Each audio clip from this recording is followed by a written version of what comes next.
Aray po. Bis na bis ka sa ng lakad mo. Kagala. Kagala. Ito bang mga kahoy dito na iligpit mo na? Itatapon mo na yan kasi ginamit ko yan dito sa mugs eh. Pinalitan ko yan eh. Yuri ko? Ano tong mugs na to? Bakit iba yung kulay? Dito, sa isa. Gunmetal yun. This one is black. Hindi ko pa napapagawa kasi wala pa ang products na sa harapan. So, pagawa ko yan. Ganda diba? Ganda diba? Ang kintab-kintab ng motor na yan. Bakit yung kotse ba nalinisan mo na? Nalinis mo na yan. Ito mo. Yeah. Di naman nalinisan eh. Malinis yan. Hindi malinis. Ano yun?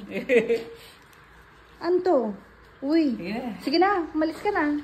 Umalis ka na. Sige na, okay na. Okay na ako. Umalis ka na. Talaga? Sige, tagalan mo ah.